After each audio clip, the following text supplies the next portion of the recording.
जैसा कि हमने लास्ट एपिसोड में देखा था, म्यूलमांग उस आदमी को खुद को मारने पर मजबूर कर देता है। म्यूलमांग टाक को कहता है, देखा ना तुमने, मैंने तुम्हें कहा था मुझे कोई प्यार नहीं कर सकता, सब मुझसे डरते हैं।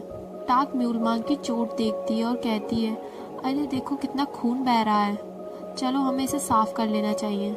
वो दोनों उस जगह से हटकर दूर खड़े हो जाते हैं। हॉस्पिटल में एक लेडी एक पुलिस ऑफिसर से पूछती है, वो दोनों कहाँ हैं जिनको चोट लगी थी, जिन पर इस आदमी ने चाकू चलाया था। पुलिस वाला उसकी बातों को समझ ही नहीं पाता है। वो कहता है, कौन दोनों, जिससे हमें पता चलता है कि म्यूलमांग ने उनकी मेमोरी इरेज कर दी है। वो डॉक्टर उस पुलिस वाले को देखती ही रह जाती है। वहाँ टाक और म्यूलमांग दोनों झगड़ा कर रहे होते हैं। म्यूलमांग कहता है, तुम मुझे मारना चाहती हो ना? टाक कहती है, पर तुम ही तो कहते हो तुम कभी मर नहीं सकते। म्यूलमांग गुस्से में कहता है, अगर तुम्हें पता ही था तो तुम मेरे सामने क्यों आई? अच्छा होता कि तुम्हें चाकू लग जाता, मुझे तुम्हें बचाना ही नहीं चाहिए था, तभी तुम्हें एक लेसन मिलता। टाक म्यूलमांग का हाथ पकड़ती है और कहती है, देखो कितनी ब्लीडिंग हो रही। म्यूलमांग उसे कहता है, मैंने तुम्हारे सामने एक आदमी को मार डाला फॉर नो रीजन। टाक उसे कहती है, मुझे पता है तुमने उसे भी किसी न किसी रीजन की वजह से मारा है, तुम बिल्कुल भी वैसे इंसान नहीं हो। दोनों बातें ही कर रहे होते हैं कि पीछे से टाक का भाई रोते रोते उसके पास आता है, और जब वो टाक के कोट पर खून देखता है तो वो जोर जोर से रोने लग जाता है और टाक के गले लग जाता है। नेक्स्ट सीन में तीनों के तीनों साथ कार में बैठे हुए होते हैं और टाक का भाई जोर जोर से रो रो के टाक से कह रहा होता है, इतनी इम्पोर्टेंट बात तुमने मुझसे छुपाई। म्यूलमांग उसे कहता है, मुझे डिस्ट्रैक्ट हो रहा है, क्या तुम चुपचाप से बैठ सकते हो? तभी टाक म्यूलमांग से कहती है, तुम कुछ कर नहीं सकते क्या? तुम इसकी मेमोरी इरेज नहीं कर सकते? म्यूलमांग फट से बोलता है, क्या ये तुम्हारी विश है? और एकदम से टाक का भाई म्यूलमांग से कहता है, तुम मेरी बहन का ख्याल रखना, ठीक है? और तुम दोनों जाओ और आराम करो। और वहाँ से निकल जाता है और वहाँ से भागकर वो रोड पर रोता रोता जा रहा होता है और अपने फ्रेंड को कॉल करता है। कहता है, मैं लेसन्स के लिए नहीं आ पाऊंगा, मुझे बहुत सारे पैसे कमाने हैं, मुझे अपनी बहन को बचाना है।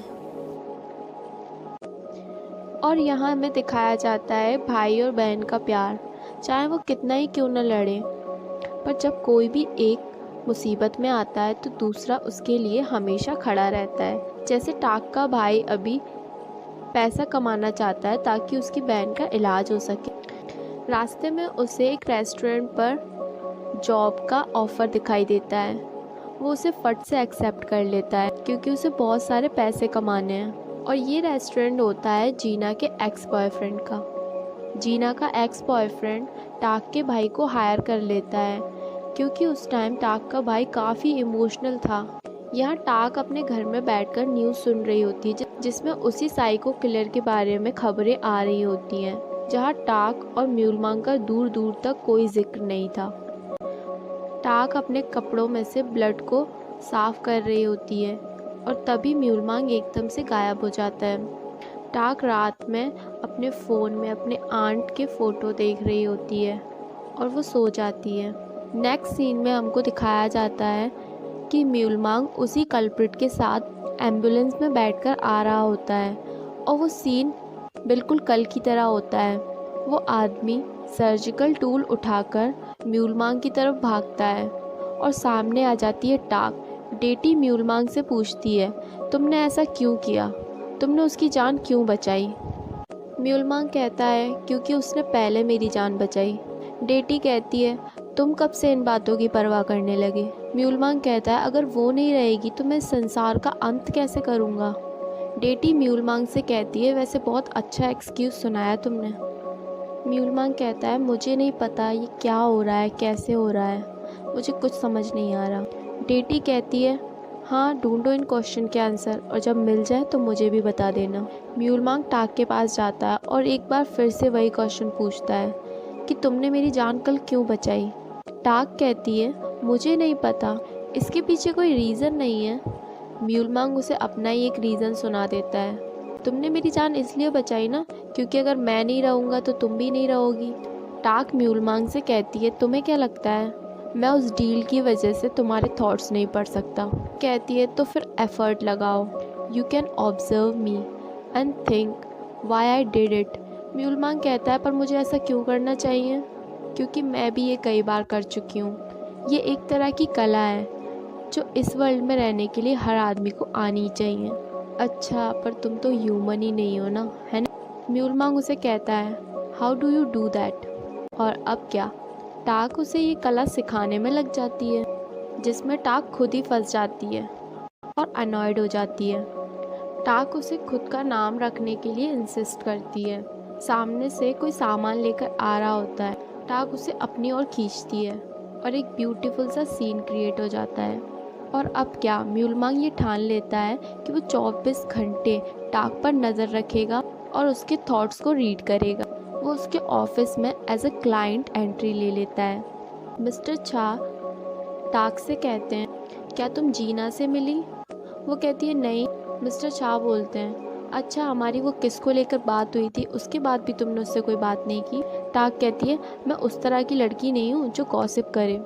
मिस्टर छा कहते हैं, अभी तक उसने जितनी भी नोवेल लिखी है मैं उसका एक ओवरऑल व्यू देखना चाहता हूँ। टाक चौंक कर कहती है, why do you need that all of a sudden? Mister छा जाते जाते एक क्वेश्चन पूछ के जाते हैं, क्या वो जो नया लड़का आया है उसके साथ तुम डेट कर रही हो? टाक कहती है, नहीं, बिल्कुल नहीं। आपको ऐसा क्यों लगता है? मिस्टर छा कहते हैं, वो पूरा टाइम तुम्हें देखता रहता है इसलिए मैंने पूछा। म्यूल मांग टाक को बात बात पर परेशान करता है। सभी लोग रेस्टोरेंट में लंच करने जाते हैं। म्यूल मांग टाक के सामने वाली चेयर पर बैठ जाता है। टाक मिस्टर छा से अपनी पास वाली चेयर पर बैठने को कहती है और म्यूल मांग फिर से खड़ा हो जाता है। मिस्टर छा कहते हैं, तुम बैठ ही रहो। सभी लोग अपने लिए ऑर्डर प्लेस करते हैं। किम कहती है, मैं फ्राइड राइस खाऊंगी। म्यूल मांग कहता है, मैं भी वही खाऊंगा। टाक अपनी डिश चेंज कर देती है तो म्यूल मांग भी कहता है, मैं भी वही खाऊंगा, जिससे बाकी के लोग काफ़ी चौंक जाते हैं। दोनों घर लौटते समय ट्रेन पर खड़े हुए बातें करते हैं। टाक कहती है, अब तो मुझे तुम्हारे सामने कुछ भी कहने में बहुत डर लगता है। टाक म्यूल मांग से पूछती है, क्या तुम कल भी ऑफिस आओगे? म्यूल मांग कहता है, नहीं, मैं कल नहीं आऊँगा। टाक देखती है उसके सामने जो लेडी बैठी थी वो उठकर चली जाती है और टाक एक सुकून की सांस लेती है सीट पर बैठकर। कितना टाइम हो गया जब मैं इस ट्रेन में बैठकर सफ़र कर रही हूँ। म्यूल मांग कहता है, मुझे तो पता ही था, मैंने तुम्हें ऑब्जर्व किया कि तुम टायर्ड हो और तुम्हें बैठकर काफ़ी अच्छा लगेगा। टाक कहती है, आई एम सो टच्ड। टाक उसे अपने पास बुलाती है और कहती है, क्या तुम्हारे लिए यहाँ कोई सीट अवेलेबल नहीं है? वो कहता है, नहीं, मुझे नहीं बैठना, मैं तो तुम्हें यहाँ खड़ा होकर ऑब्जर्व करूँगा। यहाँ दूसरी तरफ जीना को काफ़ी अच्छे कमेंट्स आ रहे थे उसकी कई नोवेल्स पर। वो काफ़ी खुश नज़र आ रही थी। तभी वो एक कमेंट पढ़ती है जिसमें किसी ने उसे लिखा होता है कि तुम्हारा मेन कैरेक्टर हमेशा एक जैसा क्यों होता है। यहाँ मिस्टर छा भी मिस जीना की सारी नोवेल्स को पढ़ रहे होते हैं और वो उन्हें 4 स्टार भी देते हैं। नेक्स्ट डे टाक की टीम की क्लास लग रही होती है। उनके बॉस हवाई में बैठकर वीडियो कॉल के द्वारा उनकी क्लासेस ले रहे होते हैं। वो काफ़ी गुस्सा हो रहे होते हैं कि तुम लोग यहाँ कर क्या रहे हो। उनका बॉस उन्हीं के कलीग पर चिल्ला रहे होते हैं। टाक सारा इल्ज़ाम अपने ऊपर ले लेती है और फिर क्या, टाक को काफ़ी कुछ सुनने को मिलता है। यहाँ टाक को एक स्कूल बॉय के साथ दिखाया जाता है जो उसके लिए नोवेल्स लिखता है, पर शायद वो अब नहीं लिखना चाहता। टाक उसे यहाँ मनाने आई है। यहाँ वो लड़का कुछ ज़्यादा ही भाव खा रहा था। वो लड़का टाक से कुछ एक्सपेंसिव खाने को कहता है और टाक मना नहीं कर पाती। वो जिस रेस्टोरेंट में जाते हैं वहाँ पहले से ही म्यूल मांग तैयार होता है। उस लड़के को इतना भाव खाता देख म्यूल मांग उसके पास आता है और कहता है, तुम इतने छोटे हो के कुछ ज़्यादा ही भाव नहीं खाते? वो कहता है, हाँ, यू ओल्ड मैन। म्यूल मांग उसे हंसकर कहता है, क्या तुम मरना चाहते हो? वो कहता है, नहीं, और वो इतना ही कहकर वहाँ से चला जाता है। टाक भाग कर आती है और देखती है वो वहाँ नहीं होता। वो उसका पीछा करती है। वो उसे एक मैसेज टाइप करती है। वो लड़का उसे रिप्लाई करता है, डोंट टेक्स्ट मी बैक। टाक म्यूल मांग से कहती है, तुम कब से मेरा पीछा कर रहे हो? म्यूल मांग कहता है, जब से तुमने जन्म लिया है तब से, बस तुमने ही अभी नोटिस किया है। टाक म्यूल मांग से कहती है, मैं अपनी विश किसी बहुत अच्छे काम में लगाऊंगी। वो काफ़ी सैड होती है म्यूलमांग उसकी आंखों पर अपना हाथ रखता है और जैसे ही वो हटाता है वो बीच साइड पर आ जाते हैं। म्यूलमांग उसे कहता है, I thought you may want this. टाक थोड़ा सा आगे चलती है और वहीं पर बैठ जाती है और कहती है, I feel like I can breathe now. ये बात मैंने आज तक किसी को नहीं बताई कि मैं यहाँ ऐसे ही आकर बैठ जाती थी जब मेरा रोने का मन करता था, जब मैं अपनी माँ को याद करती थी, अपने डैड को याद करती थी, जब मेरा भाई मुझे स्ट्रेस दे देता था तब। I came when I felt guilty towards my aunt. टाक म्यूलमांग से कहती है, वैसे तुम मेरे साथ इतना अच्छा बिहेव क्यों कर रहे हो? म्यूलमांग कहता है, टू सेड्यूस यू, और स्माइल करते हुए कहता है, जस्ट किडिंग यू। टाक म्यूलमांग की तरफ देखती है और कहती है, डू यू वॉन्ट अ किस? और जैसे ही म्यूलमांग उसे किस करने के लिए उसके पास आता है, टाक हट जाती है।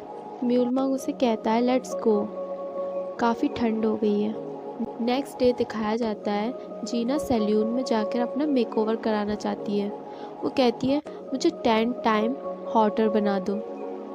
10 टाइम नहीं, 30 टाइम। वैसे तो वो अब्रॉड गया था पढ़ने और अब स्कूल की रीयूनियन पार्टी के लिए वापस आ रहा है। वो कोई पढ़ने वढ़ने नहीं गया था, वो सिर्फ पार्टी करने गया था, जीना कहती है। तभी मिस जीना के पास मिस्टर छा का कॉल आता है। वो उसे मिलने के लिए बुलाते हैं। यहाँ टाक को हर जगह किस किस, सिर्फ किस ही किस दिखाई देता है। मिस्टर छा जीना को एक एग्रीमेंट देते हैं जिसमें उसके प्रॉफिट का 5% उनके पास जाएगा क्योंकि वो उसकी हेल्प कर रहे हैं। वो कहते हैं, ये बात तुम्हारे और मेरे बीच में रहेगी, it's a personal contract. Miss Gina कहती है, मैं तुम पर कैसे ट्रस्ट करूं? मिस्टर चा कहते हैं, अपने बालों का नया लुक करवाया है अपनी स्कूल रीयूनियन पार्टी के लिए, वहाँ तुम्हारा एक्स भी आएगा ना, मत जाओ वहाँ, डोंट सी हिम। पर तुम जाओगी and see him no matter what I say, right? मैंने तुम्हारी सारी नोवेल्स पढ़ी हैं और जहाँ तक मुझे लगता है तुम्हें एक न्यू मेल कैरेक्टर की ज़रूरत है and I will help you with that. टाक जैसे ही घर आती है, म्यूलमांग घर से निकलने ही वाला होता है। टाक उसका हाथ पकड़ लेती है और कहती है, मैं भी तुम्हारे साथ जाऊंगी। दोनों कहीं पहाड़ों पर बैठे होते हैं और दूर से कुछ लोगों को देखते हैं जो कि अपने ट्रेडिशनल रीति रिवाजों को निभा रहे होते हैं। टाक म्यूलमांग को कहती है, मैंने ऐसा कभी पहले नहीं देखा, सिर्फ टीवियों पर देखा है। वो अपने अंत तक पहुंच गए हैं। ट्रेडिशन विल डाई टू, और एक दिन तुम वो चीज़ें भी नहीं देख पाओगी जो तुम अपनी रोज़मर्रा की ज़िंदगी में देखती थी। टाक कहती है, हाउ ब्यूटीफुल एंड सैड। ज़्यादातर चीज़ें जो कि डिसअपेयर हो जाती हैं वो खूबसूरत होती हैं। टाक उसे सुपरनोवा स्टार के बारे में बताती है। वो कहती है, जब वो टूटता है तो वो इतनी एनर्जी प्रोड्यूस करता है कि वो दूसरे तारों को भी एनर्जी देता है फ्यूचर में शाइन करने के लिए। यही वो रीज़न है जिसकी वजह से चीज़ें डिसअपेयर हो जाती हैं और तुम यहाँ हो। म्यूलमांग कहता है, लगता है मैंने किसी गलत इंसान को पिक कर लिया है, तो मैं इस नतीजे पर आया हूँ, love me if you can. ये शायद सबसे बुरा आइडिया होगा, पर be the first human to love me. और इसी के साथ ही हमारा एपिसोड यहीं पर ख़त्म हो जाता है।